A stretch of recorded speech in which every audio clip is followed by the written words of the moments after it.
सस्नेह जय शिवराय.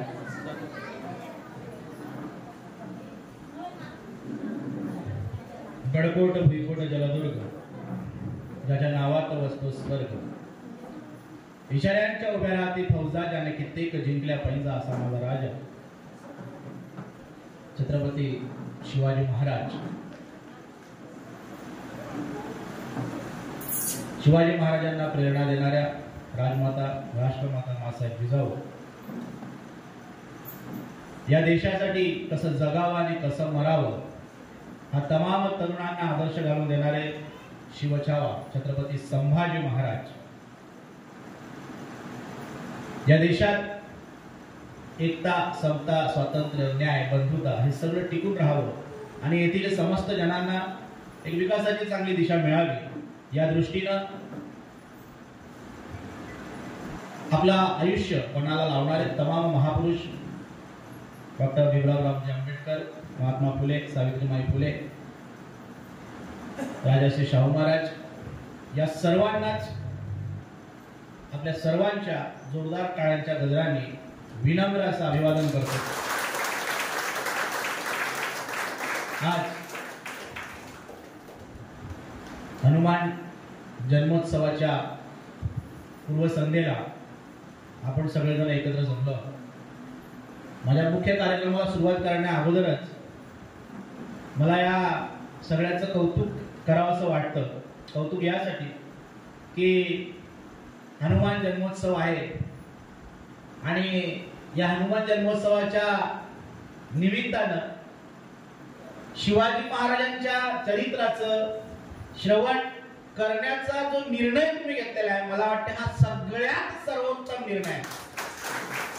म्हणजे असं तर पाहायला मिळत नाही. आमच्याकडे 19 फेब्रुवारी आली की आम्ही शिवाजी महाराज की जय म्हणत ओरडत फिरत असतो. संभाजी महाराजांची जयंती आली की आम्ही संभाजी महाराज जय म्हणत असतो.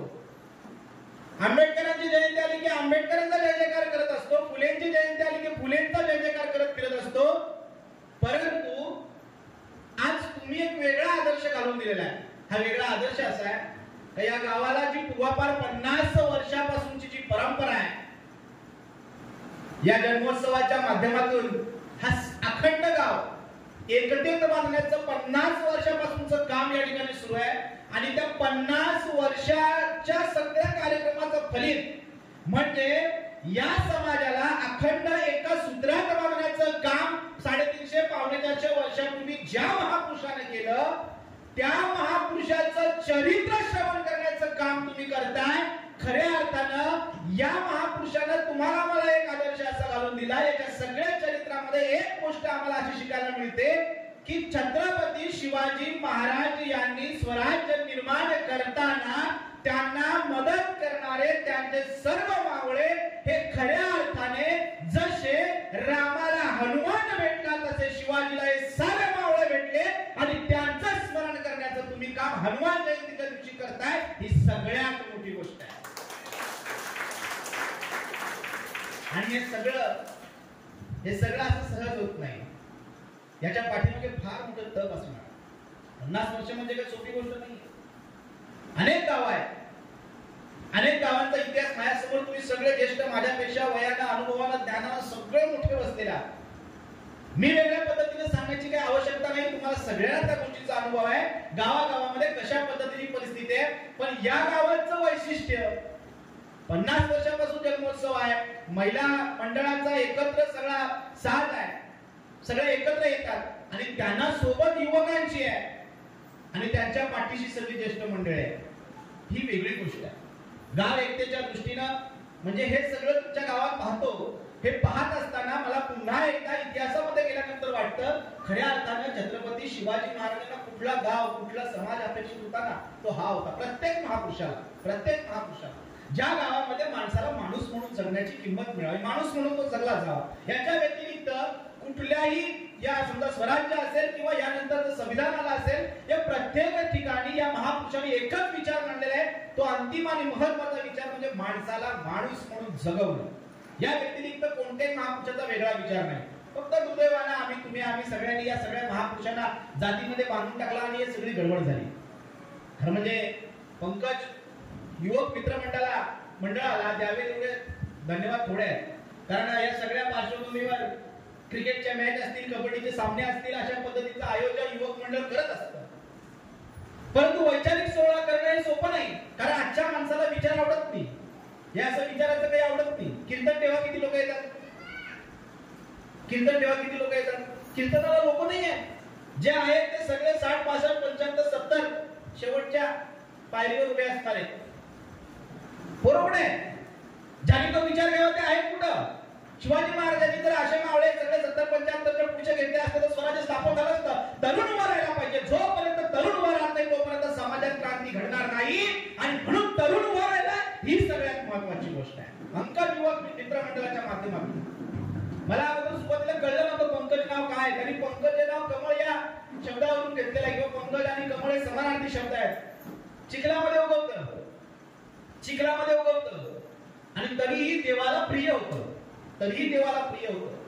तुम्ही खरं म्हणजे नाव फार फार विचारपूर्वक दिला असावं. ज्यांनी कोणी दिला असेल फार विचारपूर्वक दिला असावं.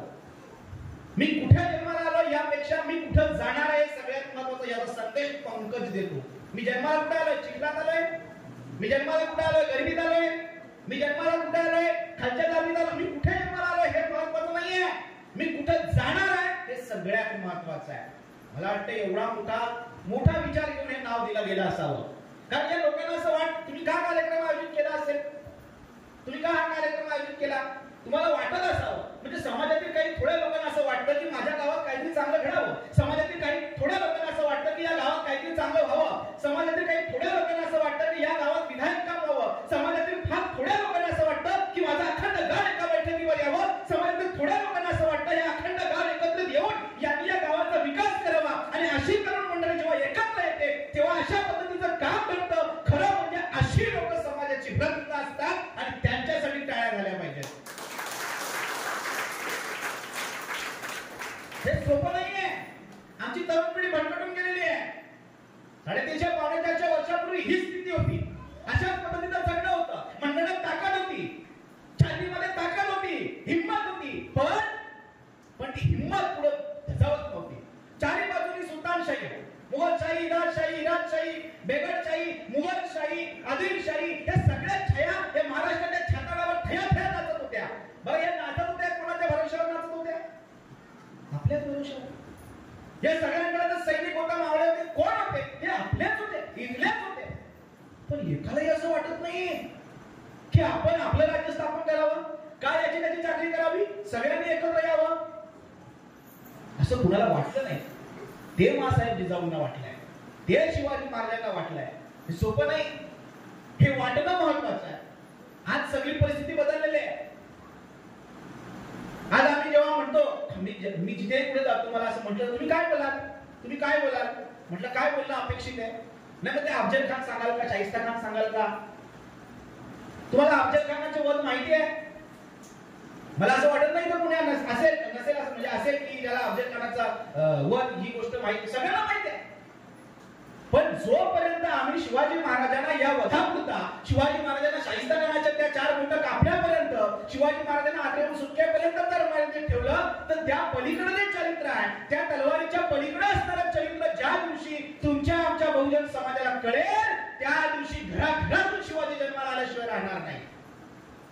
आम्हाला असं वाटतं ना, ही सगळी आजूबाजूची परिस्थिती पाहिल्यानंतर, सगळीकडे बोकाळलेला भ्रष्टाचार, सगळीकडे चाललेली सगळी प्रशासकीय व्यवस्था जी धूळधाम त्याची झालेली आहे, आजूबाजूला सगळ्याच प्रकारची बोकळ पसरलेली आहे, हे सगळं पाहिल्यानंतर आम्ही असं म्हणतो अंधार झालाय दिवा पाहिजे, अंधार झालाय दिवा पाहिजे, या देशाला जिजाऊंचा शिवा पाहिजे. आम्हाला असं वाटतं की नाही, आम्हाला शिवा पाहिजे. माय माऊली कोणाचा शिवा पाहिजे? कोणाचा शिवा पाहिजे? आवाज येत नाही मला. कोणाचा शिवा पाहिजे? जिजाऊंचा शिवा पाहिजे. जिजाऊंचा, या देशाला जिजाऊंचा शिवा पाहिजे. मग अगोदर शिवा पाहिजे का अगोदर जिजाई पाहिजे? जिजाई पाहिजे. तुम्ही नका टाळ्या वाजवू लगेच. शहाजी पण पाहिजे. या वाटेल यांच्यावर ढकलला म्हणजे झाला कार्यक्रम. शहाजी पण पाहिजे, दोघं पण पाहिजे. या देशाला जिजाऊ हवे. पण झालंय काय? आमचा जिजाऊ कुठे ना आमची शहाजी कुठे. शहाजीला कळत नाही कोणाच्या पालख्या उचलू. या गटाकडे जाऊ का त्या गटाकडे जाऊ. शहाजी एकदम चक्रावलेला आहे, त्याला काही कळतच नाही. ते नुसतं बातम्या बघत असते, आज इकडे उद्या तिकडे, अरे हा इकडे, हेच बघत असतो. आणि आमची जिजाऊ कुठे. आमची जिजाऊ राहिले त्या खोक्याच्या समोर बसून. नाही त्या खोक्यात दाखवलं काय जात आहे.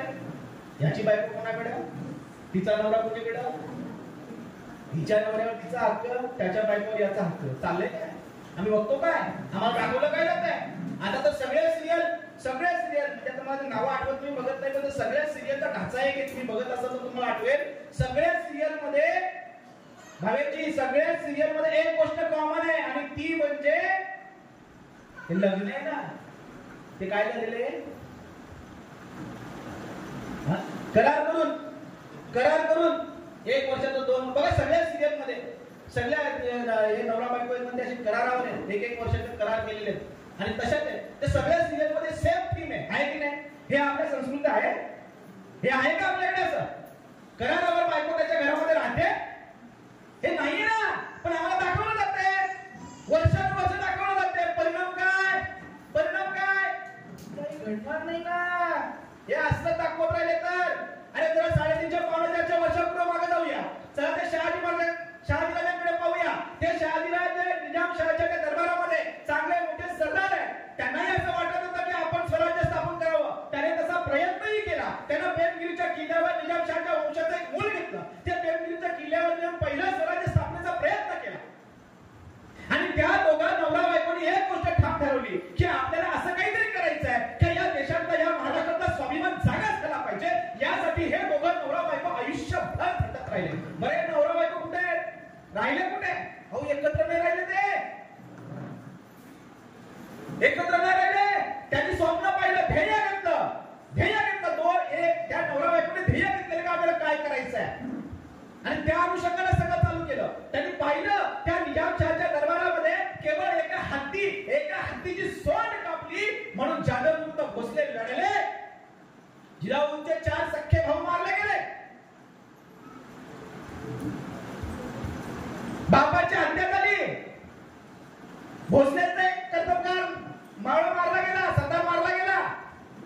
लढाई कोणाची, जाधव विरुद्ध भोसले. हे थांबलं पाहिजे. आमच्या गावागावात काय चाललं हेच चाललंय ना. माझा भाऊ उभा राहिल्यानंतर दुसरा सख्खा भाऊ त्याच्या विरोधामध्ये उभा राहतोय. कुठून शिकलो आम्ही. हे इतिहासामध्ये घडलंय. त्याच्यापासून बोध घेतला या शहाजी आणि जिजाऊंनी आणि खऱ्या अर्थानं ठरवलं की आपल्याला या महाराष्ट्रामध्ये असं राज्य निर्माण करायचंय ज्या राज्यामध्ये एक कुटुंब व्यवस्था अशी स्थिर असेल, भावाभावाचं पटलं जाईल आणि एक आदर्श कुटुंब व्यवस्था, आदर्श शासन व्यवस्था निर्माण करायची आहे. म्हणून शहाजी राजांनी थोरला मुलगा संभाजीला घेतलं आणि बंगळुरात गेले आणि त्यांनी सांगितलं मी बंगळुरामध्ये स्वराज्य निर्माण करतोय. जिजाऊ तुम्ही शिवाजीला घ्या आणि महाराष्ट्रात जा आणि महाराष्ट्रात स्वराज्य निर्माण करा. हे आहे दाम्पत्य. आमचं म्हणतात तुझ्या भावाने आमंत्रणच नाही केलं, मी येणारच नाही असं म्हटलं. ते चॅनल बदल, माझी मॅच लाव. आमच्या चर्चा कुठे आहे. आमच्या विधायक चर्चाच होत नाहीये. आम्हाला सगळ्यांना वाटतं की नाही शिवाजी महाराजांसारखं राज्य किंवा तशा पद्धतीची चरित्र निर्माण व्हायला हवेत, तर ती निर्माण होणार कुठून. आमची जिजाऊ सगळे अडकून पडलेले आहे. आमचा शहाजी अडकून पडलेला आहे. आमचा जिजाऊ, आमची शहाजी ज्या दिवशी घडेल, ज्या दिवशी खऱ्या अर्थानं जिजाऊ समजेल, त्या दिवशी घराघरातून ज्या दिवशी जिजाई जन्माला येईल, त्या दिवशी शिवबा जन्माला यायला वेळ लागणार नाही. जिजाऊ जन्माला आली पाहिजे. त्या जिजाऊने संस्कार घडवला पाहिजे. तो संस्कार होतच नाही. आमचं पोरग जरा कुठं धडपडलं, जरा कुठं पडलं, जरा कुठं वरपडलं, जरा कुठं भोकाड पसरलं की आपण लगेच म्हणतो बाब्या मोबाईल घे. पण त्या भोकाड बंद केलं. आमचं पहिलं त्याला गप्प करण्यासाठीच पहिली युक्ती आमची असते मोबाईल. द्या नका देऊ तो तुमचा प्रश्न. आणि काय पाहावं काय पाहू नये हे आपण ठरवलं पाहिजे. पण आपली सुरुवात इथून आहे. मग ते बाबे काय करतो, बाब्या काढतो कार्टून, बाबे बघतो कार्टून. कार्टून पण फार वेगवेगळे आहेत. आता तर रील्सचा जमाना आहे. आपल्या सगळ्यांपेक्षा त्यांचे रील्स सगळे तोंडपाठ असतात. तोंडपाठ, सगळी गाणी तोंडपाठ. म्हणजे उद्या सकाळ हेच कार्टून मोठं होतं, उद्या सकाळ हेच कार्टून मोठं कार्टून होतं, आणि उद्या सकाळ हेच मोठं झालेलं कार्टून सैराट होतं. जबाबदार कोण? हा साहेब जिजाऊंनी त्या ठिकाणी त्या लाल महालात राहत असताना शिवबा, छोटे शिवबा, त्या शिवबाला त्यांनी संस्कार दिलेला आहे. त्यांनी सांगितलेलं आहे, हे शिवबा, बाळ शिवबा, तुला माहितीये का भोसल्यांचे वंशज प्रभू रामचंद्र, या प्रभू रामचंद्रांनी या ठिकाणी दुष्ट रामाला ठार केलं आणि न्यायाचं राज्य, राम राज्य स्थापन केलं. तुला सुद्धा असं करायचं आहे. हे सांगितलंय, शिकवलंय. आम्ही शिकवतो आमच्या मुलांना. जिजाऊंनी शिवाला सांगितलं, बाळ शिवा, जाधवांचे वंशज प्रभू श्री कृष्ण, या कृष्णाने दुष्ट कंसाला ठार मारलं आणि प्रजेला सुखी केलं. मामा होता, पण न्याय अन्यायामध्ये मामा, नातं गोतं काही पाहायचं नाही. हा संस्कार केलेला आहे. हे पाहायचं नाही. जेव्हा समाजाचं विधायक काम असतं, त्या विधायक कामाला जर तुम्हाला कोणी विरोध करत असेल, हेतू प्रामाणिक पाहिजे. बघा, जिजाऊचा हेतू प्रामाणिक होता, म्हणून त्यांनी त्या ठिकाणी ती गोष्ट सांगितली. कृष्णानं दुष्ट कंसाला ठार मारलं. बाळा, तुला हे करायचं आहे, असं करायचं आहे. बाळा हा भीम, बाळा हा अर्जुन, बाळा हा युधिष्ठिर, हे सगळे 5 पांडव आपल्या सख्या 5 सोबत लढले आणि धर्माचं राज्य निर्माण केलं. तुला असं धर्माचं राज्य निर्माण करायचं आहे. कोण सांगतंय? जिजाऊ सांगतात. कोणाला सांगतात? बाळ शिवाला सांगतात. काय देतात? संस्कार देतात. संस्कार. आमच्याकडे संस्कार द्यायला आम्हाला कुठं माहिती आहे? अशी परिस्थिती निर्माण झाली. म्हणजे एका घरामध्ये कार्यक्रमाची स्टोरी सांगा म्हणलं, गोष्टी सांगा ना, कार्यक्रमाची स्टोरी सांगायला लागली होती. आई बाळा, ती आली, म्हणजे सगळे कार्यक्रमाचा आमचा एपिसोड होता तो सांगायला लागला. आम्ही एपिसोड सांगतोय, आमच्या टीव्हीवर तेच दिसतं. आम्हाला हे बदलावं लागेल. आम्हाला वाटतं ना रामजन्म, आम्हाला वाटतं ना हनुमान असा करा. आमचं कसं झालंय, आम्ही हनुमान म्हणजे फक्त त्या ठिकाणी तो रामाचा भक्त, त्याचा जो वेश, त्याला आपण वानर म्हणतो. वानर जातीतील, जमातीतील, एका मागास प्रवर्गातील हा हनुमान, जंगलामध्ये राहणारा, जंगलातल्या सगळ्या लोकांना जमा केलं, वनवासींना, आदिवासींना. त्याला सांगितलं आपल्याला रामाचं काम करायचंय. तो हनुमान म्हणजे काय फक्त मंकी नाहीये. तो हनुमान म्हणजे या जंगलात राहणाऱ्या सगळ्या माणसांना एकत्र करून एक क्रांती घडवणारा क्रांतीदूत आहे. ही सगळ्यात मोठी गोष्ट आहे. आमचं उलट झालं ना, आम्ही फक्त त्या दृष्टीने त्या हनुमानाकडे पाहिलं. त्या रामानं काय केलेलं आहे, म्हणजे फक्त हे हनुमान जयंती म्हणून थोडस रामाकडे बोलतो. रामानं काय केलेलं आहे? अयोध्या सोडून आलाय, सगळं सोडून आलाय आणि कुठे राहतो? वनवासात राहतो. कोणासोबत राहतो? वनवासी लोकांसोबत राहतोय. शेवटच्या माणसापर्यंत जाणं महत्वाचं आहे. आम्ही आमचं घरच सोडत नाही. आम्ही आमच्या शेजारच्या घरात पण जात नाही.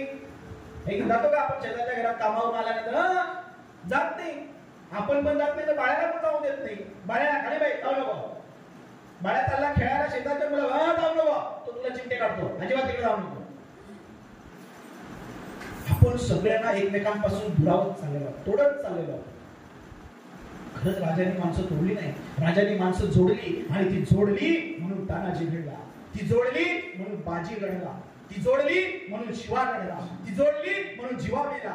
ही सगळी माणसं कशासाठी मरायला तयार झाली? ही जोडली होती. माणसं एकमेकांची जोडली गेली होती. या गावातलं सगळं वातावरण जेव्हा आम्हाला ऐकायला मिळालं, तुम्ही सगळ्यांनी खूप सुंदर काम करताय, सगळे एक जीव आहेत, सगळे एकत्र येऊन काम करतात. खरं म्हणजे या सगळ्या गोष्टीचा आनंद या सर्व महापुरुषांना होत असेल जेव्हा अशी गावं दिसतात. आणि अशा गावांची गरज आहे, ही सगळ्यात महत्वाचं आहे. अशी गावं हवी. आम्हाला आमची पिढी अशी संस्कारी घडवायची आहे. सन 1645 राजेश्वराच्या देवालयामध्ये बाळराजांनी प्रतिज्ञा घेतली स्वराज्य स्थापनेची. आणि त्याच वर्षातील ती घटना.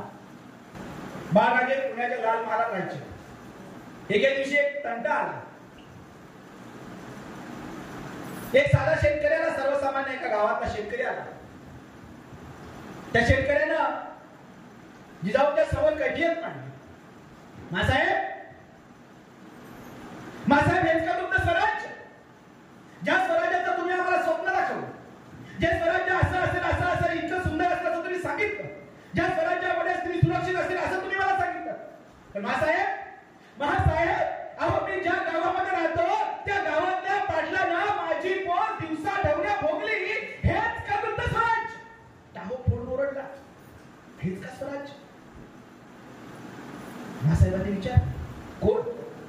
रांधाचा कुलकर्णी पाटील माझी पोर नासवली, रडायला टाहो पडला, बाप गयावया करत होता, मला न्याय हवाय, मला न्याय हवाय, माझी मुलगी त्या ठिकाणी दिवसा ढवण्या भोगली गेली, बलात्कार झाला, महासाहेब मला न्याय हवाय. महासाहेबांची अर्थार्थी नजर बाळराजावर पडली, बाप गयाला काय समजलं, याने इशारा, उडाली दूर निघाला घोडे, रातोरात राजाचा कुलकर्णी पाटील अटक झाला, दिवसा सकाळी त्या ठिकाणी तो लहान मारामध्ये हजर झाला. पाहता गर्दी जमली, सगळ्यांना वर्दी मिळाली, कारण पहिल्यांदाच होणार होता या ठिकाणी या स्वराज्याच्या कामामध्ये एका बलात्काराचा न्याय निवडला. याच्या अगोदर असं कधी झालं नव्हतं, याच्या अगोदर असं कधी घडलं नव्हतं, आणि घडणार तरी कसं? चारी बाजूला परकीय सत्ता, न्याय देणार कोण? आज पहिल्यांदा न्याय मिळणार होता, पण न्याय पाहण्यासाठी लोक जमली होती. महाराजांनी त्या कुलकर्णी पाटलाला विचारलं, तुझ्यावर जो आरोप आहे तो खरा आहे का? त्या कुलकर्णी पाटलाला आजपर्यंत असं विचारणारं कोणी भेटलं नव्हतं, आणि त्याला माहिती होतं मला काय करणार आहे. हा 15 वर्षाचं पोरगं मला काय शिकवणार, मला काय शिक्षा देणार आहे, आणि मला शिक्षा देण्याची काय परिणाम होती हे याला कळतंय का? त्यानं सांगितलं, गुरमीत सांगितलं, वाय भोगली नाही स्त्री, अरे या गावचा पाटील आहे, भोगली एखादी स्त्री तर काय फरक पडला? गुरमीची भाषा पडला, गुन्हा कबूल, आणि त्याच वर्षी नवाब राजाने न्याय दिला. कलम करा, याच्या हाताने कलम करा, पायाने फेकून द्या चौकामध्ये, येणाऱ्या जाणाऱ्याला कळू द्या, या स्वराज्यामध्ये स्त्री ही स्वराज्याची देवता आहे, तिची विटंबना सहन केली जाणार नाही. 15व्या वर्षी न्याय दिलाय. हा संस्कार आहे, कुठून आला, कसा आला? 6-7 वर्षाचे असताना बंगलोरमध्ये राहत होते शहाजीराजांच्या सोबत. शहाजीराजांचा धाक मोठा राजासारखा होता.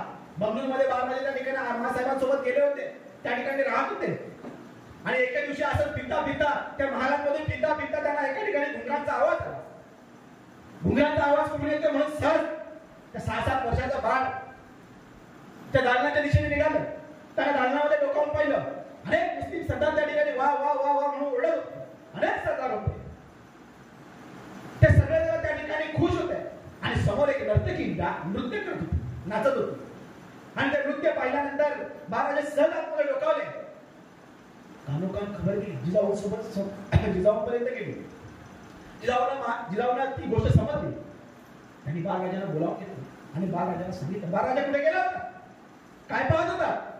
बाळराजा म्हणाले, मी चालत होतो, चालता मला घुंगरांचा आवाज आला. घुंगरांचा आवाज कुठे येतो म्हणून मी पाहायला गेलो. पाहिलं तर त्या ठिकाणी एक नृत्य करत होती, म्हणून मी सहज पाहत राहिलो. त्याच तशी कळाले मासाहेब, आणि सांगितलं, बाळराजे तुमचा जन्म बाई नाचवण्यासाठी नाही, बाई वाचवण्यासाठी झालाय. हा संस्कार आहे. आमच्याकडनं तसं होत नाही, आमच्याकडनं तसं होत नाही. कसा घडणार शिवा, कसा घडणार शिवा? आम्हाला तो शिवा घडवता आला पाहिजे. आमची मुलं आमच्याकडनं काय शिकतात? आम्हाला संस्कारच देता येत नाही, काय शिकतात? एक दिवशी वडील येतात, रविवारचा दिवस आहे, सुट्टी आहे, फोन वाजला, त्यांनी पाहिला, फोनवर नको असलेली व्यक्ती आहे, नाही बोलायचं म्हणून त्यांनी पप्प्याला बोलावलं. पप्प्याला सांगितलं, उचल आणि सांग का पप्पा घरात नाही. उचल आणि सांग पप्पा घरात नाही. पप्प्यानं फोन उचलला आणि सांगितलं, हॅलो, हा काका, नाही पप्पाने सांगितलं का पप्पा घरात नाही. सन्न विषय काना घालून बसली ना त्याच्या, गाढवा असं सांगतात का? मग त्याला कळलं खरं बोलायचं नाही. खरं बोललं की काय होतं, मग आता उद्यापासून खोटं बोलायचं. मग दुसऱ्या दिवशी तो पुन्हा असं चांगलं खोटं बोलला. बापाने सांगितलं, शाबास, आता मला मुलगा शोधतोस. तेव्हा त्याला कळलं की खोटं बोलल्यावर शाबासकी मिळते, आणि खरं बोलल्यावर असं होतं. संस्कार होता. एका शिवूंच माडी होती, त्या माडीवर एक असा शेठजी मस्तपैकी आरामात सकाळचं ऊन खात बसला होता. तर तिकडनं गण्या चालला होता. गण्याला पाहिलं उंच माडी आणि हा शेठजी आता मोठा शेठजी, मोठा म्हणजे पैशाने पण असा पण एकदम धडधाकट तो वर बसला होता. गण्याला वाटलं, तो हसायला लागला. शेठजीने पाहिलं गण्या का हसतो, ए पोरा हसतो पाहिजे. त्याने सांगितलं मला प्रश्न असा पडलाय, जर तुम्हाला वरतीच अटॅक आला तर तुम्हाला खाली उतरवायचं कसं नाही? त्या शेठजीला राग आला, तू म्हणे का मला मरणावर टाकलाय का मूर्ख मुलगा आहे? असं दुसऱ्याच्या मरणाचा कधी विचार करतात का? कोण बाप कोण तुझा? जा बोलून आण त्याला. गण्या गेला बापाला बोलून आणलं. बाप घाबरत घाबरत चालला. शेठजी गावाचा मोठा व्यक्ती, प्रतिष्ठित व्यक्ती. त्या बापाला त्या शेठजीने विचारलं, अरे काय पण मुलगा आहे, काय शिकवलं नाही तुम्ही त्याला? काय संस्कार दिलेत की नाही? खुशाल म्हणतो मला वरती अटॅक आला तर खाली कसं उतरायचं माझ्या मनाला विचारलं. बाप भडकला. बापाला एक ठेवून दिली मुलाच्या, मूर्खा असं विचारलं. अरे असं नाही विचारायची, मोठी माणसं आहेत ती. आणि समजा त्याला वरती अटॅक आला, तो तिथं मेला, उतरवायला जमलं नाही तर तुकडे तुकडे करून खाली आणता येईल की? आता मात्र शिवजी हॅरान झाला. अरे हा मुलगा असा बोलतोय, हे बाप असं बोलतोय. त्या बापाला विचारा, हे बाप असा कसा मूर्खासारखा बोलतोय? तुझ्या वडील बोल, बोलून आण त्याला. त्याच्या वडिलांना बोलवलं. शेठजीने सांगितलं, अहो हे मुलं आहेत का कोण आहेत म्हणे? हा तुमचा नातू म्हणतोय की मला अटॅक आला तर खाली कसं उतरवायचं? तुमचा मुलगा म्हणतोय तुकडे तुकडे करून उतरवायचं. आणि काय म्हणे असे मरणावर टपलेले आहेत का? काय संस्कार केलेत की नाही? काय शिकवलंय की नाही?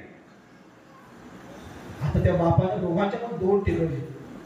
नातवाच्या आजोबाने टेकवलं आणि त्या मुलाचंही टेकवलं. काय म्हणे मूर्ख आहेत म्हणे, असं बोलत असतं का म्हणे? असं नाही बोलायचं, चुकीचं बोलताय तुम्ही. आणि समजा अटॅक आलाच तर समजा तो मेलाच तर तुकडे तुकडे कशाला करायला पाहिजे? शेठजींची वाडी आहे, वाडीलाच आग लावून द्यायची, आम्ही पेटवून टाकायचं वरच्यावर, काय फरक पडतो? आता मात्र शेठजीने डोक्याला हात लावला. संस्कार कसे येतात? हे असे येतात. तो तसा हा असा, हा असा हा असा. आम्हाला सगळ्या पिढ्या समृद्ध कराव्या लागतील. शिवाजी महाराजांवर जो संस्कार झालेला आहे हा संस्कार इथून आहे. मालोजी राजे, विठोजी राजे, शहाजी राजे, मग शिवाजी राजे, मग संभाजी राजे. ही संस्कारांची जी झिरपती पायऱ्या आहेत, या पायऱ्या महत्वाच्या आहेत. आमच्या मुलांना अशा पायऱ्यांनी घडवावं लागेल. यासाठी जितकी जिजाऊ महत्वाची, तितका शहाजी महत्वाचा, तितका मालोजी महत्वाचे, तितकी विठोजी महत्वाचे. ही सगळ्यात महत्वाची गोष्ट आहे. आम्हाला सगळ्यांना चांगला विचार करून शिवाजी महाराज घडवावे लागतील. आणि जेव्हा ते घडतील तेव्हा खऱ्या अर्थानं त्यांनी काहीतरी स्वराज्य स्थापन केलं, या गोष्टीचा आनंद होईल. नाहीतर काय? म्हणून आम्हाला सगळ्यात महत्वाचं संस्कारी पिढी आम्हाला घडवता आली पाहिजे आणि ती घडवण्यासाठी आम्हाला पुढाकार घेतला पाहिजे. मगाशी मी म्हटलं की महाराजांनी तो स्त्रीत्वाचा न्याय केला.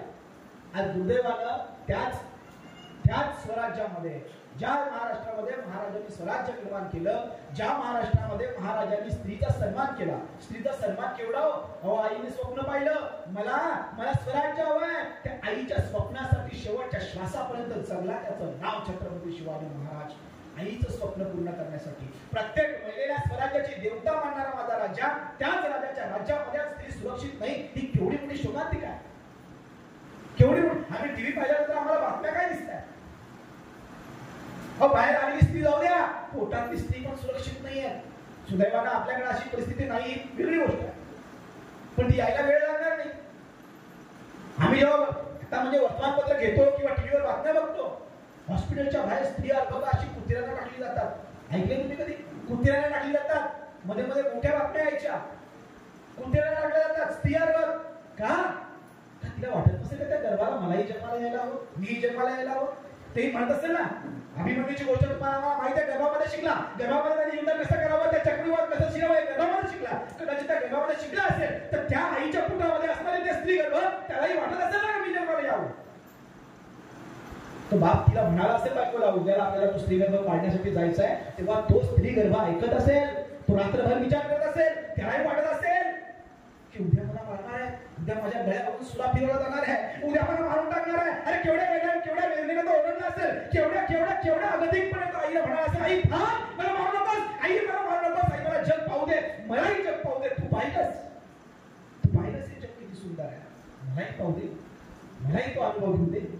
हे जग मला पाहायचं आहे.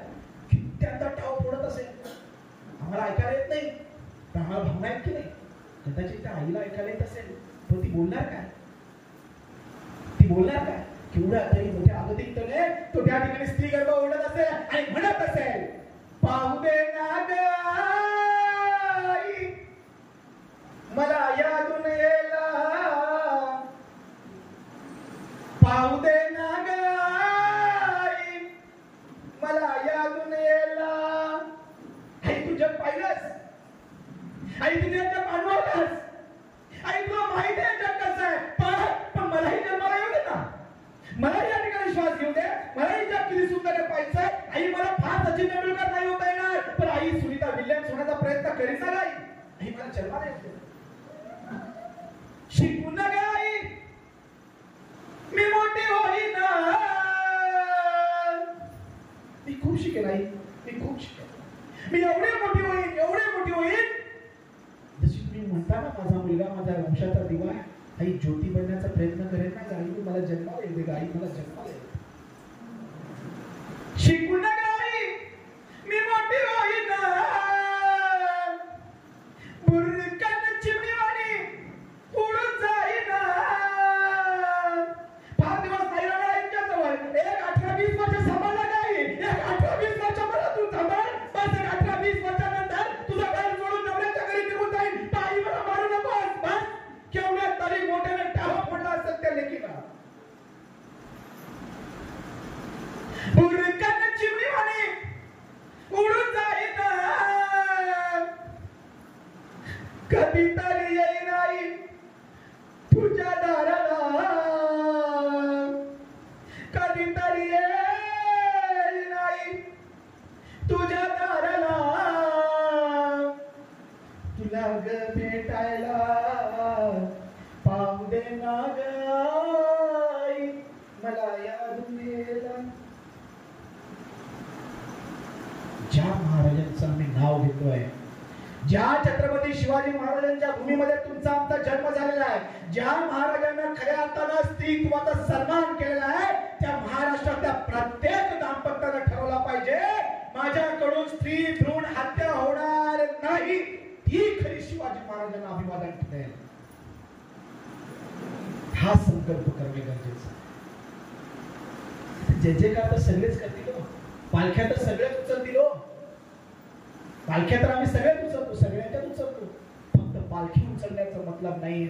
खांद्यावर घेतलेल्या पालखीसह ज्यांना पालखीत बसवलेलं आहे त्यांना डोक्यात घेण्याची गरज आहे, हे सगळ्यात महत्वाचं आहे. आम्हाला ते करता आलं पाहिजे.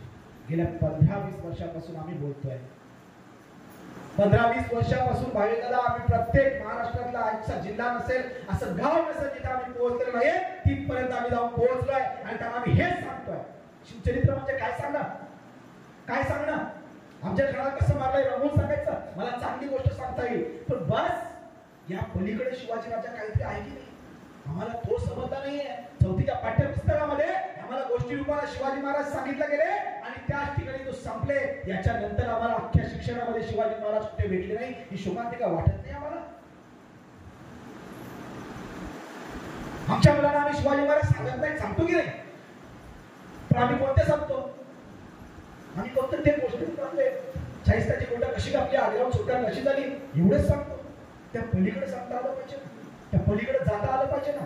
ते जेव्हा जाऊ ना तेव्हा खऱ्या अर्थानं आम्हाला छाती उभारून, छाती फुगून म्हणता येईल, छत्रपती शिवाजी महाराज की हे सांगता येईल. तेव्हा त्या दिवसाची आपण वाट पाहायची आहे आणि त्यासाठी प्रयत्न कोण करणार आहे, त्यासाठी आपण सगळेच प्रयत्न करणार आहोत, सगळ्यांनाच करायचे आहे. हे करण्यासाठी म्हणून आम्ही हे अभियान राबवतो.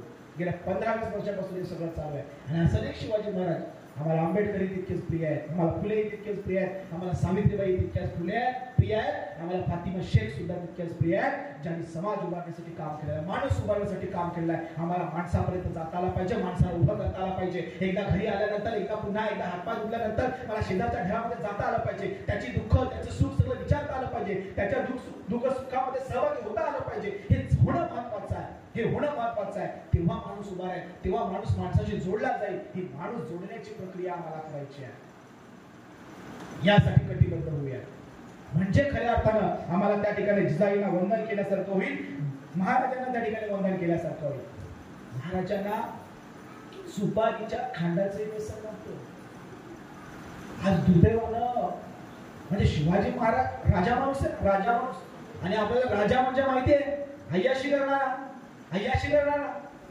त्यानं खावं प्यावं, त्यानं काही करताना सगळं माफ आहे, हो सगळं माफ आहे. पण चारित्र्य केवढं मोठं आहे.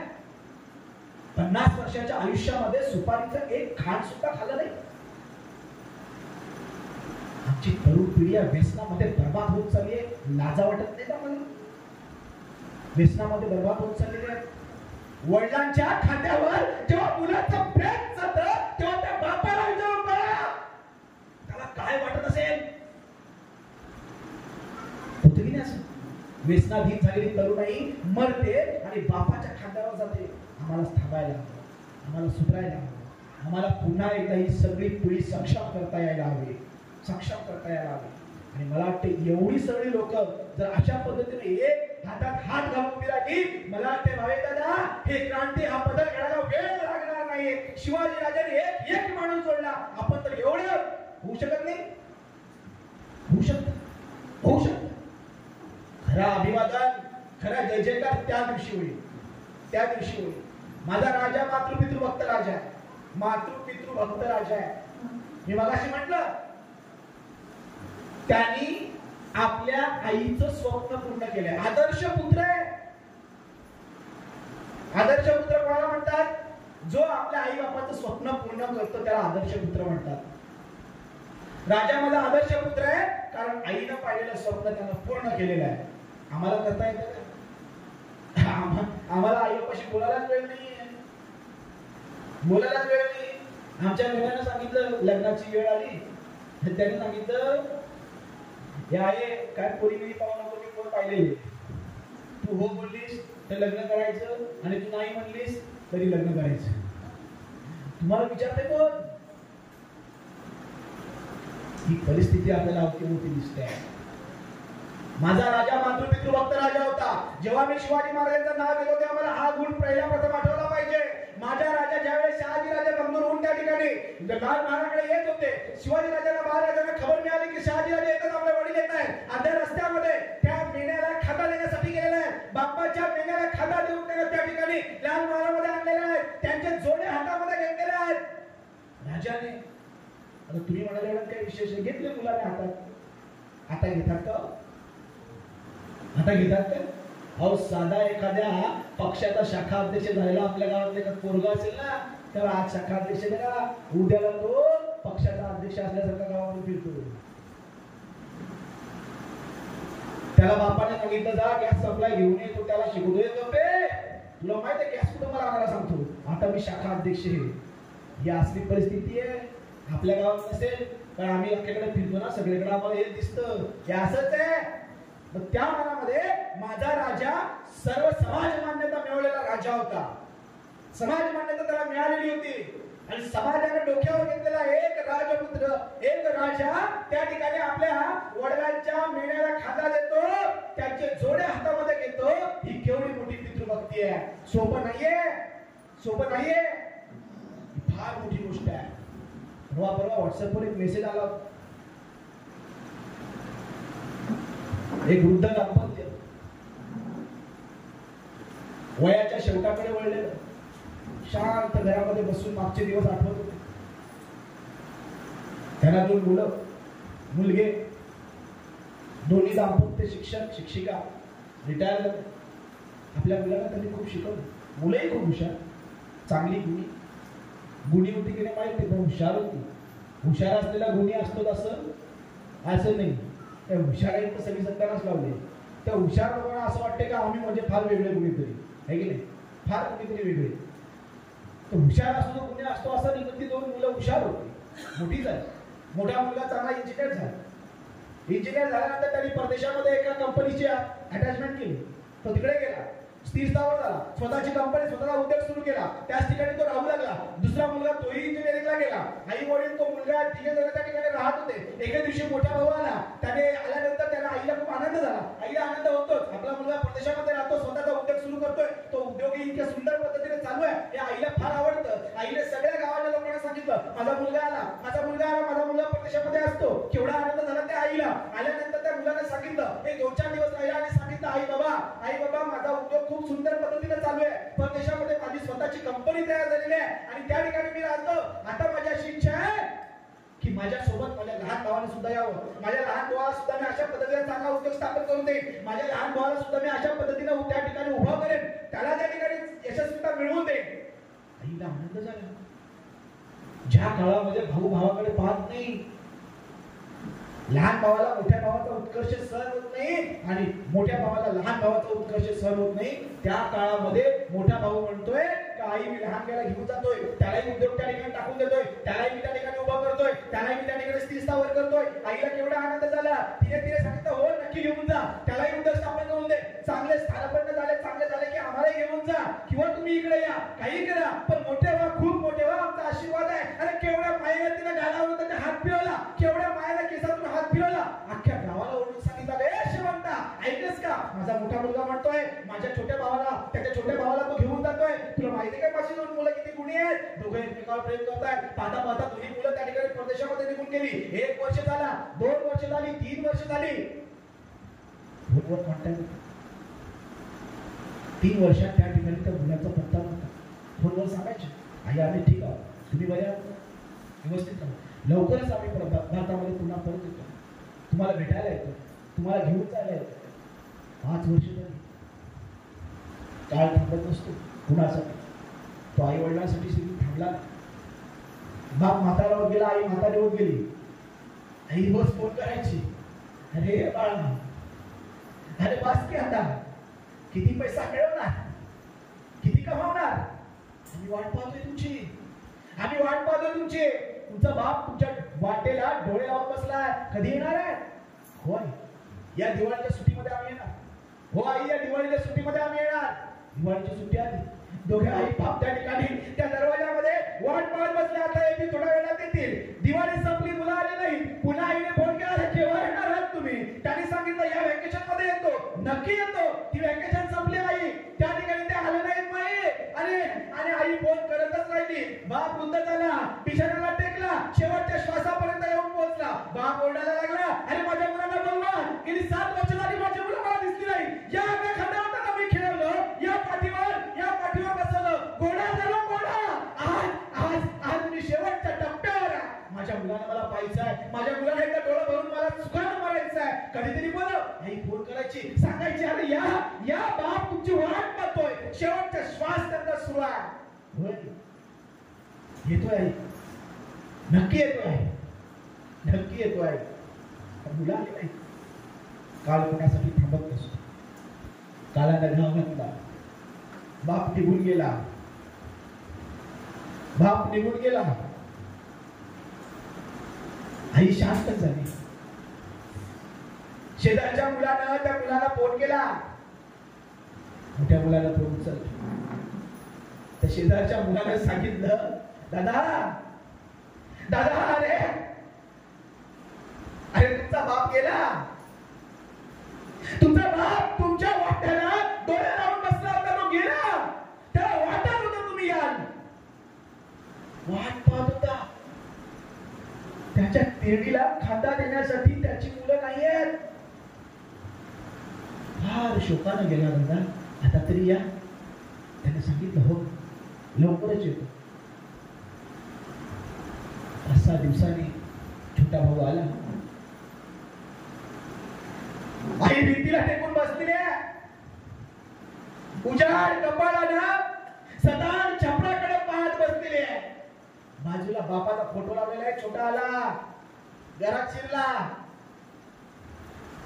तकबीरीला नमस्कार केला, आई जवळ बसला, बोलायची हिंमत नाही, सांगायचं का? आईने तरी काय बोलावं, त्या आईने तरी काय सांगावं? यासाठी तुम्हाला एवढं मोठं केलं का? एवढ्या एका पैशासाठी तुम्ही बापाच्या प्रेतावर येऊ शकला नाही, मग अशी मुलांनी जन्माला का घालावी? किती प्रश्न तिच्या चेहऱ्यावर उमटले असतील. शेजारी बसलेल्या मुलाने विचारलं, भाऊ तू आलास, पण एक माझा प्रश्न आहे. भाऊ तू आलास, मला एक प्रश्न आहे. ही माय तुम्हाला गेल्या 7 वर्षापासून फोन करते, बोलवते, तो तुमचा बाप या दरवाजाकडे डोळा लावून बसला होता. माझी मुलं येतील, माझी मुलं येतील, माझी मुलं येतील. तू आलास, तू आलास, पण दादा नाही आला. त्याला नाही यावंसं वाटलं का? तेव्हा त्या लहान यानं उत्तर दिलं. हे उत्तर तुम्हाला मला विचार करण्यासारखं आहे. त्या लहान यानं उत्तर दिलं, आमचा परदेशामध्ये फार मोठा व्यवसाय झालेला आहे, आम्हाला पाणी प्यायलाही वेळ मिळत नाहीये, आणि म्हणून आम्ही ठरवलंय बापाच्या वेळेस मी जाणार आणि आईच्या वेळेस तो येणार. आमचा राजा मातृपितृ भक्त राजा होता.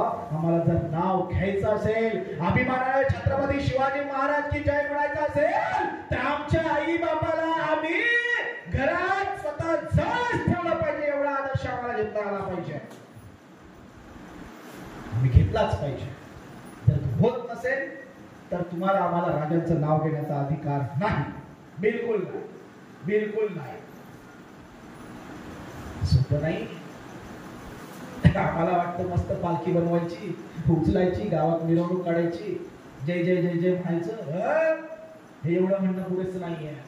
आम्हाला या पलीकडे जाता आलं पाहिजे, तेव्हा आम्हाला शिवचरित्र समजलं असा त्याचा अर्थ होईल. नाहीतर मग आपल्या सगळ्यांची हीच शोकांतिका होईल. हे अशाच पद्धतीने होणार, हे अशाच पद्धतीने चालणार. हे आम्हाला कुठेतरी थांबवता आलं पाहिजे, हे कुठेतरी थांबलं पाहिजे. आम्ही कुठेतरी विचार केला पाहिजे. आमच्या मनामध्ये असंख्य प्रश्न आहेत, अनेक प्रश्न आहेत. आमच्या खाण्याचा वध झाला की नाही? आमचा राजा अविश्रांत लढला, अविश्रांत. आम्ही किती वेळामध्ये थकतो, आम्ही किती वेळा थकतो. म्हणजे आमचा 10वी-12वीचा पोरगा असतो ना, 10वी-12वीचा पोरग, त्याने पेपर दिल्यानंतर शेवटच्या दिवशी त्याच्या मनात काय विचार नसतो माहिती तुम्हाला? शेवट आपण सगळे गेलेलो त्या स्टेज मधून, शेवटच्या दिवशी का आता आहे हा पॅड, ही तुझी बॉटल, हे तुझं पेन, आजपासून मला काय बोलायचं नाही. आज असा उत्ताना पडणार, उठणार नाही 2 दिवस. का? महिनाभर याने अभ्यास केलेला असतो, याने हा मोठा शाळाने 3 मारलेला असतो, महिनाभर अभ्यास केलेला असतो, है की नाही? तो थकतो. माझा राजा अविश्रांत लढला, अविश्रांत लढला. अफजलखानाचा प्रसंग आम्हाला सगळ्यांना माहिती आहे. अफजलखान आला, अफजलखान त्या ठिकाणी बलाढ्य होता, त्याच्याकडे मोठं शत्रू, मोठं सैन्य होतं. हे सगळं आम्हाला माहिती आहे, सगळं माहिती आहे. राजांना औरंगजेबाला मारलं हेही आम्हाला माहिती आहे. मारणं सोपं नव्हतं, मारणं सोपं नव्हतं. अफजलखान म्हणजे काय साधी गोष्ट नव्हती. त्यासाठी सगळं नियोजन, त्यासाठी सगळं प्लॅनिंग, व्यवस्थापन राजांनी केलं होतं. अफजलखान त्या ठिकाणी मारला गेला, अफजलखान मारला आणि आमची गोष्ट संपली, आमची गोष्ट संपली. आता याच्या पुढची गोष्ट मी तुम्हाला सांगतो. कंटाळा तुम्ही, कंटाळा त्या दिवशी जोरात टाळा वाजवा. त्यावेळेस त्या क्षणाला म्हणजे मी थांबेल, नको मध्ये मध्ये पण वाजवा, म्हणजे मला जरा विश्रांती मिळेल. अफजल खान मारला इथपर्यंत आम्हाला माहिती आहे. आता अफजल खान मारल्यानंतर काय घडलं ते सांगतो. 10 नोव्हेंबर 1659 ला अफजल खान मारला. राजे गडावर गेले, खाली अफजल खानाचं सैन्य होतं, त्या सैन्याला आपल्या सैनिकांनी कापलं. हे सगळं आम्हाला माहिती आहे. आता अफजल खानाला मारण्यासाठीची जी तयारी आहे, ही तयारी किती दिवसापासूनची आहे? 1-2 महिन्यापासूनची तयारी आहे. मोठं टेन्शन डोक्यावर आहे, ताण आहे डोक्यावर. फक्त राजांच्याच नव्हे, सगळ्यांनीच सांगितलं होतं अफजल खानाला भेटायला जाऊ नका. तो अफजल खान मेला. मेल्यानंतर आता सगळ्या सैनिकांना वाटलं आपण मस्त जरा काही दिवस आराम करूया, है की नाही? आता गेला, आता संकट दूर सरले, आपण मस्त आराम करूया. राजाने वरती चढल्यानंतर सांगितलं चला तयारी करा, तयारी करा. हा आता आपल्याला तयारी करा, सगळ्या सैन्याला आदेश द्या, तयारी करा आणि चला निघा. ज्या आदिलशाहनं आमच्या स्वराज्यावर हा अफजल खान धाडला, त्या आदिलशाहच्या राज्यावर 11 नोव्हेंबरला राजे निघाले. इकडे फाजलगड अफजलखानाचा पोरगा कसा बसा जाऊन पोहोचला त्या आदिलशहाच्या दरबारामध्ये. सगळे जण एकदम उत्सुक होते ऐकायला. काय ऐकायला उत्सुक होते? अफजलखानाने शिवाजी राजाला मारलं हे ऐकायला उत्सुक होते. ते इंग्रज, डच, पोर्तुगीज, फ्रेंच सगळे पाण्यात देव टाकून होते, बुडवून होते. एकदाचा मरू दे शिवाजी मेला की नाही मेला हे सांगायला फाजलखान धावत गेला. अफजलखानाचा पोरगा दरबारात जाऊन पोहोचलं. बडी बेगमने विचारलं क्या हुआ? फाजलखान म्हणाला काय सांगू आता हिला. अरे बोल, शिवाजी राजा मारला गेला. काय झालं? अफजलखान आमचा बाप मारला गेला. सगळे गडबडीत झाले, कारण स्वप्नवत होतं हे सगळं, स्वप्नात वाटत होतं सगळं. हे शक्यच होणार नव्हतं असं. ही गोष्टच शक्य नव्हती की शिवाजी राजा अफजलखानला मारेल. परंतु त्या ठिकाणी त्यांनी ते सांगितलं की अफजलखान मारला गेला. सगळे जण डोक्याला हात लावून बसले होते आणि एवढ्यामध्ये भेर नव्हता आला आणि त्याने सांगितलं, बडी बेगम, पलीकडून दादोजी अफजलखानाची कोकणातली गलबत लुटतोय आणि ती लुटत आता आदिलशाहीवर चालून येतोय. हे कसं शक्य आहे? आता तरी युद्ध संपलेलं, दुसऱ्या युद्धावर कसं चाललेलं आहे? त्याने आणखी मोठ्याने डोक्याला हात लावला तर करायचं काय? सज्ज व्हा, लढाईला सज्ज व्हा हुकूम देत होते, पण सगळे गर्भगळीत चालले होते. आणि एवढ्यामध्ये खबर आली, नेतोजी पालकर पलीकडून आदिलशाहीवर त्या ठिकाणी चालून येतोय. आता करायचं काय? दोन्ही बाजूनी मावळे येत आहेत आणि लढायचं कसं? अगोदरच अफजलखानासारखा त्या ठिकाणी त्यांचा मोठा सरदार गेलेला आहे आणि दोन्ही बाजूनी संकट आलेलं आहे. आता करायचं काय? सगळे चिंतातूर. आणि एवढ्यामध्ये खबर आली, खुद्द शिवाजी राजा आदिलशाहीमध्ये घुसलेला आहे. ज्या राजाला विश्रांती घेणे गरजेचं होतं, तो राजा आदिलशाहीमध्ये 15 नोव्हेंबरला शिरतो, 18 नोव्हेंबरला वेढा देतो पन्हाळगडाला आणि त्या ठिकाणी 25ला तो पन्हाळगड जिंकून घेतो. 18 दिवसामध्ये या आदिलशाहीची धुळधाण उडवली जाते. हे कुठं शक्य आहे? जिथे अविश्रांत परिश्रम आहे तिथं शक्य आहे. आम्हाला थांबून जमणार नाही. आमच्या जीवनामध्ये शिवाजी राजा उतरवायचा असेल तर आमचं जे ध्येय आहे त्या ध्येयासाठी अविरतपणे झटणं म्हणजे शिवाजी होणं आहे. शिवाजी होणं म्हणजे काय दाढी वाढवणं काय? आमच्या पोरांची फॅशन झाली म्हणजे वाढवा, तुम्ही चांगले दिसता, तुम्हाला नाही समजत.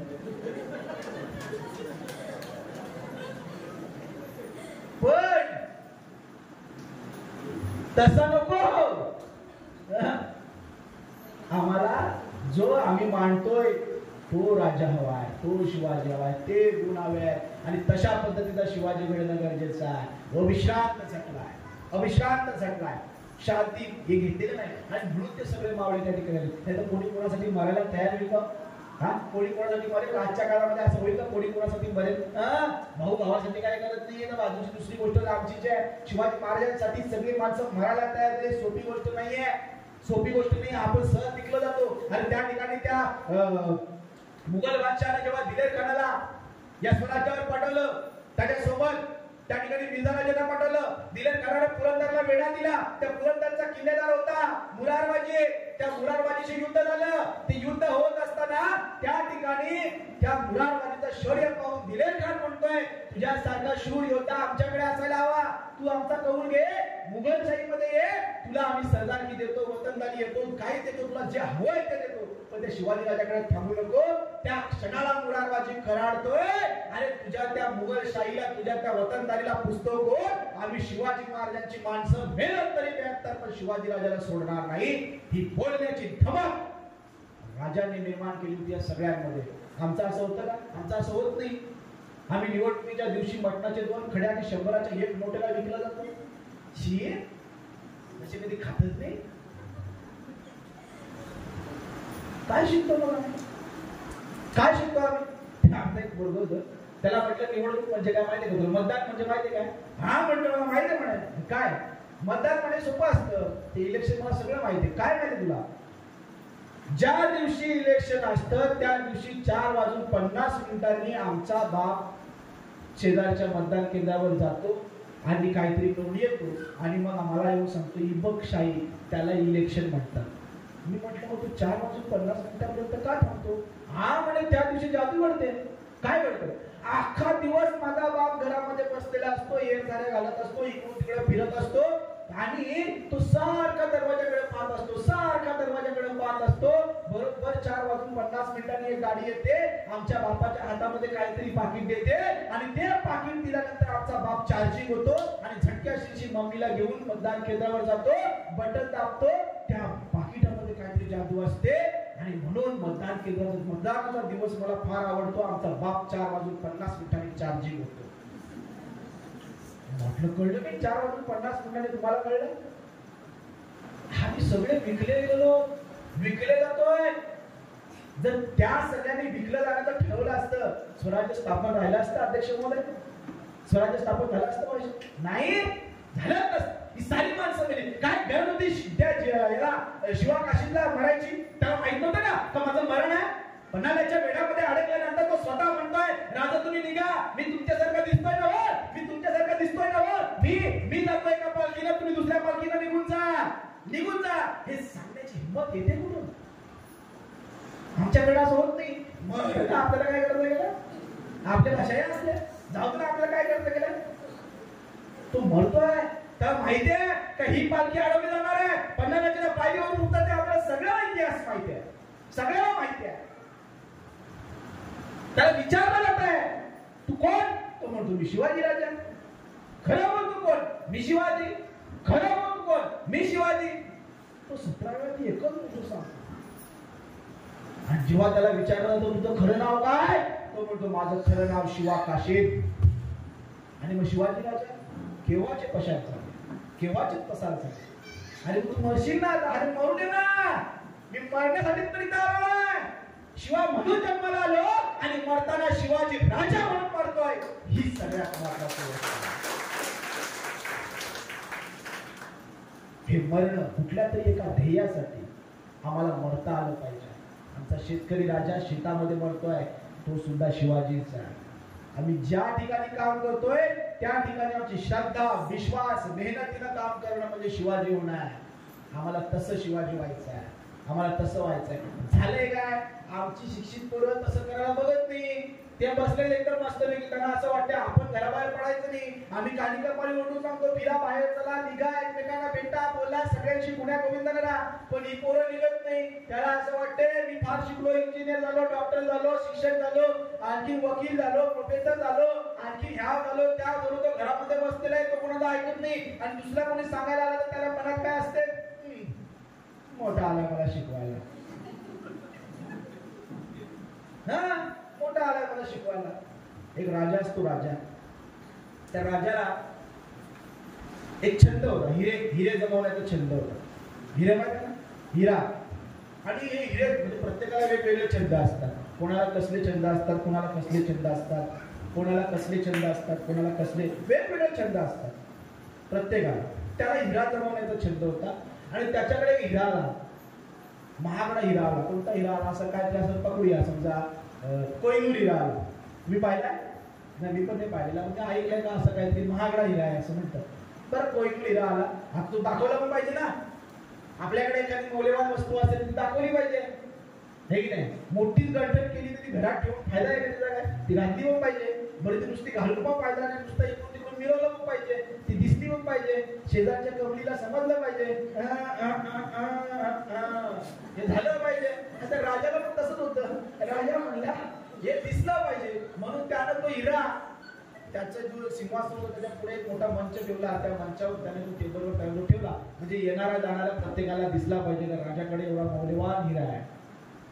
हे दिवशी काय झालं माहितीये का? उंदीर आला, उंदीर. आणि त्याने तो हिऱ्याशी खेळायला आला. तिकडे सिक्युरिटी पण होती ठेवलेली.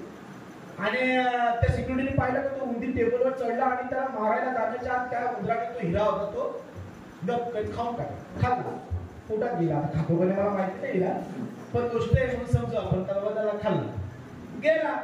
आता तो सिक्युरिटी धावला, पण उंदीर तो का सोपी गोष्ट आहे का? उंदराला मारणं फार कठीण आहे. आहे की नाही?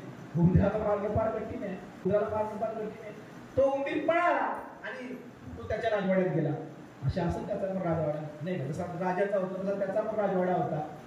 त्या राजवाड्यात त्या खोलीमध्ये शिरल्यानंतर हे दोन्ही शिपाई त्या ठिकाणी शिरले, दरवाजा उघडला आणि आतमध्ये बघतात तर काय, उंदीरच उंदीर. एक उंदीर, दोन उंदीर, तीन उंदीर, हजार उंदीर. आता कोणता उंदीर बघायचा? आता सगळे जुळे शेपट दिसत होते. कोणत्या उंदराला हिरा खाला काय कळायला मार्ग नाही. मग शोधायला सुरुवात केली पण कोणाला सापडलं नाही. राजाने दरवाजे पिटवली, जो कोणी माझा हिरा खालेला उंदीर शोधून देईल त्याला मी काहीतरी बक्षीस देईल. दिला, बक्षीस जाहीर केला त्यांनी. आणि बक्षीस जाहीर केल्यानंतर अनेक लोक आले, हुशार लोक आले. अशा वेळेस अनेक लोक हुशार होतात. गावात काय झालं, जर लाईट गेली का ते लाईटच्या डीपीवर तुमच्याकडे होते की नाही मला माहित नाही, आमच्याकडे लाईटच्या डीपीवर अख्खे गावातली पोरं होतात. असं नाही असं करत, तसं नाही तसा करत, असे सांगणारे शिकवणारे अनेक लोक येतात. सगळेच जण हुशार होतात. कोरोनाच्या काळामध्ये किती हुशार झाले होते, किती हुशार झाले. काय झालंय तुला, हे झालंय, हे घे ते घे ते घे, घाबरू नको. सगळे डॉक्टर सगळे हुशार होतात. तसं अनेक हुशार लोक आली. त्यांनी सगळ्यांनी प्रयत्न केला पण कुणालाही उंदीर सापडला नाही, कुणालाच सापडला नाही. एके दिवशी एक म्हातारा वृद्ध माणूस आला. वृद्ध म्हणजे जो वयाने, अनुभवाने, ज्ञानाने ज्याची वृद्धी झालेली आहे तो वृद्ध. आपल्याकडे सगळे असतात ते म्हातारे असतात. वृद्ध होतच नाही, वृद्ध होता. ज्ञानाने, अनुभवाने, वयाने सगळ्यात मोठा व्यक्ती होता. तो आला राजाला म्हणाला, राजा मला एक संधी दे, मी या उंदराच्या खोलीमध्ये जाऊन तुमचा हिरा ज्या उंदराने पोटात ठेवलेला आहे त्या उंदराला मी लगेच शोधून दाखवतो. राजा म्हणाला, अरे तुझ्यापेक्षा भले येऊन गेले, कोणाला सापडला नाही, तुला कसं सापडेल म्हणे. तुम्हाला मी एकदा संधी द्या, तुम्ही याला संधी दिलेली, मलाही संधी द्या. बरं म्हणे, ठीक आहे, जाऊन बघतो. गेला त्या खोलीमध्ये, गेला त्या दालनामध्ये गेला. त्या दालनामध्ये भरपूर उंदीर होते. 1, 2, 3, शेकडो, हजारो उंदीर होते. सगळे उंदीर इकडून तिकडून पळत होते. उंदीर ते उंदरासारखे इकडून तिकडून उड्या मारत होते. त्या म्हाताऱ्याने सहज त्या एका तिथेशी एक मोडकी खुर्ची पडलेली होती, खुर्चीकडे बघितलं. तिकडे एक उंदीर एकटाच मस्तपैकी बसला होता, आरामात बसला होता. त्याने शिपायाने सांगितलं त्या खुर्चीवर बसलेल्या उंदराला काय केला, पकडला. शिपायाने त्या उंदराला पकडलं, राजाच्या समोर आणलं गेलं. राजाला सांगितलं की या उंदराच्या पोटामध्ये तुमचा हिरा आहे. राजा पण चकित झाला, कसं काय एवढा ठाक कसं काय सांगतो. हा म्हणे, फाडून बघा. उंदराला फाडण्यात आलं. वाईट आहे प्राण्यांना मारू नये, पण आता गोष्ट आहे म्हणून आपण मारला, चला जाऊ द्या. तर त्या ठिकाणी त्या उंदराला मारल्यानंतर त्या उंदराला फाडल्यानंतर त्याच्यातून तो हिरा बाहेर निघाला. राजा चकितच झाला, हे कसं शक्य झालं, तुला कसं काय समजलं की या उंदराच्या पोटामध्ये हिरा आहे. अरे अनेक जण आले, अनेकांनी पाहिलं, अनेकांनी शोधलं, पण कुणाला उंदीर सापडला नाही, तुलाच कसा काय सापडला. त्या वृद्धाने सांगितलं, महाराज ह्या उंदीर मी यासाठी पकडला कारण हा एकटाच वेगळा बसला होता. जो माणूस अति शहाणा असतो, ज्याला असं वाटतं मी फार मोठा कुणीतरी आहे, तो समाजापासून बाजूला जातो आणि एकटा राहतो. हा एकटा राहणारा माणूस पकडला म्हणून या उंदराच्या पोटामध्ये त्या हिरा मला सापडला. ही आमची शिक्षित झालेल्या लोकांची, तरुणांची स्थिती आहे. आम्ही जातच नाही, आम्ही भेटतच नाही. आम्हाला आमच्या ज्ञानाचा ग झालेला आहे. तो ग थांबला पाहिजे. जर हा ग बाबासाहेबांना झाला असता तर संविधान लिहिलं गेलं असतं का. अरे एवढा प्रचंड प्रकांड पंडित, आम्हाला हा ग सुटता आला पाहिजे, आम्हाला उभं राहता आला पाहिजे, आम्हाला माणसापर्यंत जाता आला पाहिजे. आपण सगळेच जण म्हणजे हा गाव तर खूप खूप चांगला आहे, खूप चांगला आहे. आणि इथे तुम्ही वेगवेगळे उपक्रम राबवता, त्यामुळे या गावामध्ये एकंदरीतच सगळं वातावरण चांगलं आहे. फक्त आता आम्हाला एक काही गोष्टी विचार करणे, एखाद्या गोष्टीवर सारासार विचार करण्याची गरज आहे. आता आम्ही असं विचार करत नाही, आमच्याकडे विचार होत नाही. म्हणजे आमचा विचार कसा असतो, आपण सगळे कोणत्या युनिव्हर्सिटीमध्ये आहोत, व्हॉट्सअप. आपण सगळे कुठे शिकतोय सध्या, व्हॉट्सअप. काय झालं लालोंड्याला, व्हॉट्सअप. काय झालं बोईसरला, व्हॉट्सअप. कोण काय बोललं आम्हाला माहित नसतो, पण व्हॉट्सअप वाला ते खरं आहे की नाही. ते काय खरं ना काय खोटं आम्हाला काही कल्पना नाही, पण व्हॉट्सअप वाला म्हणजे खरं आहे. एवढे आम्ही सगळे आम्ही सगळे याचे विद्यार्थी झालेलो आम्हाला आम्ही सारासार विचारच करत नाहीये. म्हणजे एकाची पोस्ट आली, हा याचं खरं आहे बरं का, म्हणजे मध्यंतरी हे सगळं महाराष्ट्रात चालू होतं तेव्हा वेगवेगळ्या पोस्ट यायच्या. मग आपण काय म्हणायचो, हा याचंच खरंय. मग दुसऱ्या पक्षाची यायची, हा नाही नाही याचं खरंय. मग तिसऱ्या पक्षाची नाही याचं खरंय. असं करता करता सगळा चक्का चूर झाला. कोण खरं कोण खोटं शेवटपर्यंत काय कळलं नाही. पण आपण मात्र नुसतं भांडत राहिलो. आपण सारासा विचार करत राहिलो नाही, विचार केला नाही. आपल्याकडे त्या महिलांचा आता शेवटकडे येतोय मी. त्या आपण हे करतो लग्न समारंभामध्ये हळदीचा कार्यक्रम असतो. दुपारी सगळ्या महिला आपण गावातल्या एकत्र जमतो हळद लावायला, हे की नाही. तुमच्या गावामध्ये पण चांगली पद्धत असेल, सगळ्या महिला जातात त्या घरामध्ये आणि मग तिला हळद लावतात. तर त्या ठिकाणी एक आजी होती. त्या आजीने त्या हळद लावायला महिला गेल्यानंतर इकडे तिकडे बघत होती, शोधत होती काय करायचं काय करायचं काय करायचं असं. काय शोधत होती काय समजत नाही. म्हणून एक चांगल्या नवीन सुनबाईने तिला विचारलं का आई काय शोधताय तुम्ही. आजी म्हणाली का मला नाही मांजर पाहिजे म्हणे. मांजर आता कशाला म्हणे मांजर पाहिजे. नाही म्हणे मांजर मला भेटलं पाहिजे, मांजर शोधते म्हणे मी. बरं मी आणू का मांजराचा पटकन म्हणे मांजर घेऊन. ती शेजारची बाई तिच्या घरी गेली. तिच्या घरी नुकती जन्माला आलेली ती ही पिल्लं होती. ती पिल्लं त्यातलं एक पिल्लू ती घेऊन आली. ते पिल्लू त्या आजीकडे दिलं. आजीने ते पिल्लू एक मोठा चाप घेतला. काय म्हणतात तुम्ही चाप घेतला टोपलं घेतलं काय बोलतात त्याच्यामध्ये तो खाली त्याला झाकून ठेवलं आणि त्याच्यावरती वरवंटा ठेवला, दगड ठेवला आणि ते झाकून ठेवल्यानंतर ते सुनबाईने पाहिलं का अच्छा हे असं आहे का. तिथे असणाऱ्या एका लहान मुलीने पण ते पाहिलं अच्छा असं आहे का. कोणी विचारलं नाही आजीला काय असं काय केलं कशासाठी केलं. नंतर मग आजी मरून गेली. आजी मरून गेल्यानंतर ती सुनबाई आता आजी झाली. सुनबाई आजी झाल्यानंतर मग आता सुनबाई सगळं काम करायला लागली. मग अशाच एका ठिकाणी हळदीच्या प्रसंगामध्ये सुनबाईने काय केलं. सुनबाई म्हणजे ती आता आजी झालेली आहे. त्या आजीने पुन्हा एकदा छोट्या मुलीला सांगितलं जागा बाई बाजून तुला मांजर भेटते का बघू नये. मग ती बोलली का मी आत्ता आणते. आणि तिने पण शेजारच्या घरातून एक मांजर आणलं. ते मांजर त्या ठिकाणी चापाखाली डालून ठेवलं, झाकून ठेवलं, त्याच्यावर वरवंटा ठेवला, झाकून ठेवलं. ते सगळं दुसऱ्या एका महिलेनं पाहिलं आणि मग तिच्या लक्षात आलं का अच्छा हळद लावताना मांजर काय केलं पाहिजे झाकून ठेवलं पाहिजे. मग त्यांना प्रश्न पडला की असं झालं कसं. मग त्यांनी विचारलं ही काय प्रथा आहे. तेव्हा त्या आजीने सांगितलं की बाबा मी जेव्हा लहान होती तेव्हा आमच्या आजीनं असं केलं होतं. मग त्या आजीने काय केलं नाही एक दिवशी एक मांजर म्हणजे असला हळदीचा कार्यक्रम चालू होताना मध्ये मध्ये मध्ये मध्ये मध्ये मध्ये फिरवत होतं. म्हणून त्या आजीने ते मांजर होतं ते झाकून ठेवलं. त्या आजीने पाहिलं आणि तिच्या असं लक्षात आलं की मांजर झाकून ठेवावं. दुसरीनं पाहिलं की हळद लावताना मांजर झाकून ठेवायचं. मग तिसरीनं पाहिलं हळद लावताना मांजर झाकून ठेवायचं. मग चौथीनं पाहिलं हळद लावताना मांजर झाकून ठेवायचं. आम्ही विचारच केला नाही का हे का करतात. आम्ही सगळे मेंढरासारखे त्या ठिकाणी एका पाठोपाठ एका चालत राहिलो आणि आम्ही विचारच केला नाही की काय करायचं कसं चालायचं. आपल्याला प्रत्येक गोष्टीवर विचार करता आला पाहिजे. राजाने तो विचार केलेला आहे. राजांनाही असं अडवण्यात आलं होतं. आरमारासाठी समुद्रपद्धी होती. धर्मानं सांगितलं होतं हिंदू लोकांनी समुद्रातून त्या ठिकाणी पलीकडे जायचं नाहीये. पण महाराजांनी विचारलं का जायचं नाहीये. जर परकीय लोक समुद्रमार्गे आपल्या देशामध्ये येत असतील तर आपण समुद्रामध्ये त्यांना लढायला का जायचं नाही. पण धर्माने बंदी घातली होती. शिवाजी राजाने का हा प्रश्न विचारला. का हा प्रश्न विचारल्यानंतर स्वतः आरमार उभं केलं आणि मध्ययुगातलं पहिलं आरमार म्हणून शिवाजी महाराजांचं नाव घेतलं जातं. त्यांनी का हा प्रश्न विचारला. आपल्यालाही का हा प्रश्न विचारता आला पाहिजे. हे का करायचं हे समजलं पाहिजे, विचारलं पाहिजे. त्याचं उत्तर नसेल तर ती प्रथा ती परंपरा मोडून टाकायला शिका आणि नवीन परंपरा चालू करा. खरं म्हणजे तुम्ही सगळे परंपरावादी आहात. चांगल्या पद्धतीच्या परंपरा तुम्ही जोपासताय, चांगल्या पद्धतीचं काम तुम्ही करताय. आपण सगळेजण अशाच पद्धतीनं चांगलं काम करूया. वेळ झालाय ना नाही. आपण सुद्धा चांगल्या पद्धतीच्या परंपरा त्या ठिकाणी जोपासून चांगलं करूया. शिवाजी महाराजांनी जे जे चांगलं केलेलं आहे. शिवाजी महाराजांचा मुलगा राजाराम पालथा जन्माला आला. सगळ्या ब्राह्मणांनी सांगितलं आणि हा पालथा जन्माला आलेला याची विधी करावी लागेल, पूजा करावी लागते. आपल्याकडे पण येतात ना आपल्याला सांगायला काय झालं हे असं झालं याचं लग्न जमत नाही. थांबा मी सांगतो तुम्हाला हे करा नागबली करा अजून काय काय करा बरंच काय काय करा. माझ्यावर तशी पाळी आली नाही म्हणून मला माहित नाही पण असं बरंच काय काय काय काय करायला सांगतात. आणि ते करत असताना एक 50,000 20,000 40,000 सुपारी घेतली जाते. आपल्याला नको ते येण्यामध्ये काढलं जाते. हे अख्खं बली केलं जातं पण पोराचं लग्न काय जमत नाही. आता पोराचं लग्न का जमत नाही. पोऱ्या इकडे बांधाच्या पाठीमागे बसून बाटल्या फोडत असतो. ही गावातले लोक बाजूला सांगतच असतात. तर कशाला पोराचं लग्न जमत. पहिल्या पोराने बाटल्या बंद केल्या पाहिजे तेव्हा लग्न जमत. नागाचा बळी देऊन फायदा आहे का. पण हे कळत नाही.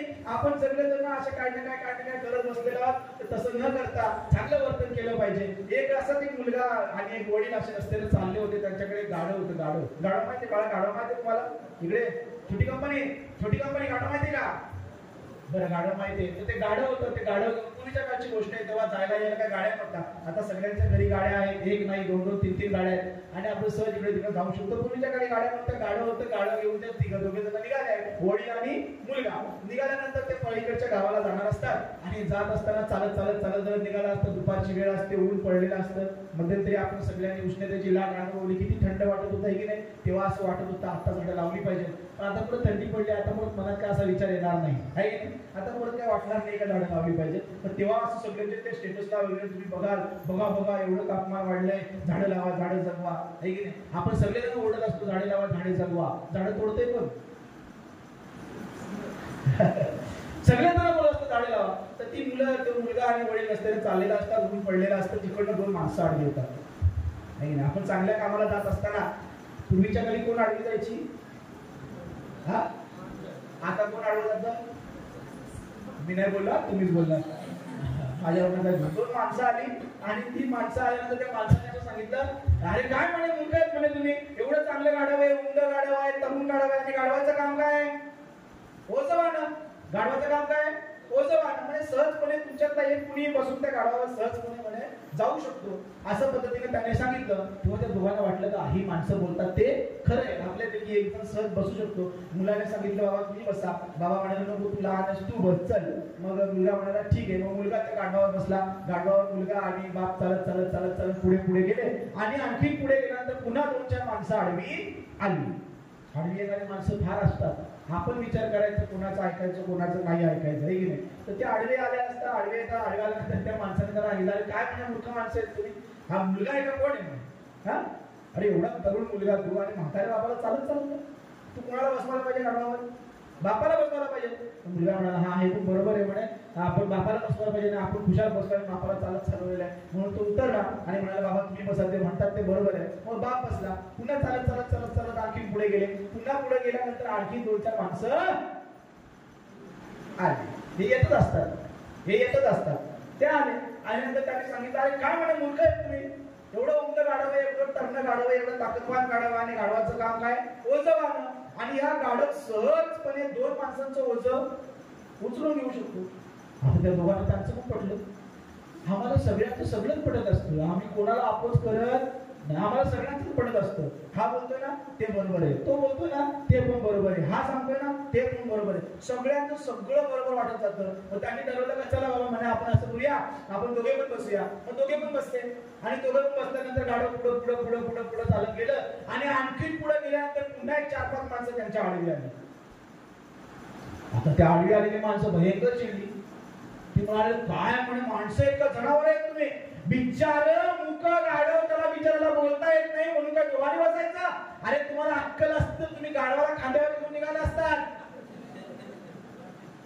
आता मुलगा आणि बाप म्हणाला यांचं बरोबर आहे, यांचं बरोबर आहे. त्याने एक मोठा बांबू आणला आणि त्या बांबूला पुढचे दोन पाय गाढवाचे एका बाजूला आणि मागचे दोन पाय गाढवाचे दुसऱ्या टोकाला बांधले आणि मस्तपैकी पालखी बनवली आणि निघाले चालत चालत चालत. गाढवच ते त्यांनी पाहिलं पुढे नदी होती, नदीला पाणी होतं, तहान पण लागली होती. पाठीमागच्या दोन लाथा अशा आसळल्या, त्या बरोबर दोरा सुटला आणि तिन्ही गाढव पाण्यात. आम्हाला विचार करता आला पाहिजे कोण योग्य सांगतं कोण अयोग्य सांगतं. आपल्या गावामध्ये आपल्याला एक सारासा चांगला विचार करायचा असेल तर सगळ्यांनी एक मताने करा, सगळ्यांचं ऐकून घ्या आणि योग्य गावाला विधायक अशाच पद्धतीने कृती करा. मी सांगतो या ठिकाणी 5 वर्षाच्या आतमध्ये जर आपण सगळेजण असे चांगल्या विचाराने येत राहिलो, वेगवेगळ्या कार्यक्रमातून एकत्र येत राहिलो, चांगल्या विचाराने एकत्र येत राहिलो, शिवाजी महाराजांच्या विचाराने एकत्र येत राहिलो, तमाम महापुरुषांचा विचार घेऊन आम्ही जर चाललो तर हे गाव पालघर जिल्ह्यातील आदर्श गाव व्हायला वेळ लागणार नाही. मी एवढंच म्हणतो की एवढी सगळी ज्येष्ठ माणसं, या सगळ्या एवढ्या मोठ्या संख्येनं असलेल्या महिला आणि त्यांच्या सोबत एवढ्या मोठ्या संख्येनं तरुण पिढी असं कुठं पाहायला मिळत नाही. तरुण पोरं बसली तर म्हातारे वयोवृद्ध माणसं बसायला बघत नाही. यांच्या मागे कुठं लागतो असं सांगून म्हातारी माणसं येत नाही आणि वृद्ध माणसं आली, ज्येष्ठ माणसं आली तर तरुण पोरं सांगतात भाषेच्या डवऱ्यांचा काम यांच्या मागे कुठं लागतो ते येत नाही. नाही. म्हणून आपल्या गावातले सप्तेच्या सप्ते बंद झाले, हरिपाठच्या हरिपाठ बंद झाले. कारण या मालकाच्या मागे लागल कोण, हे अजून आपल्या डोका करतात म्हणून तरुण मुलं तिकडे जात नाही. असं न करता सगळ्यांना एकत्र या, सगळ्यांना एकत्र घेऊन काम करा. माझ्या राजानं सगळ्यांना 18 पगड जातीच्या लोकांना एकत्र घेऊन स्वराज्य उभं केलं. आपण सुद्धा तशा पद्धतीचा प्रयत्न करूया, एक होऊया, नेक राहूया आणि या गावाला विकासाच्या दिशेने नेऊया. एवढं बोलून मी या ठिकाणी थांबतो आणि एकदा फक्त एक जयघोष करूया.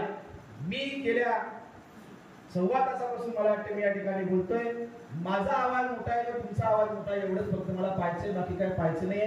एक जोरदार घोषणा देऊया. क्षत्रिय कुलावतंस सिंहासनाधीश्वर राजाधिराज महाराज छत्रपती शिवाजी महाराज के, छत्रपती संभाजी महाराज के भवानी हर बजरंग बली के. धन्यवाद. जय शिव.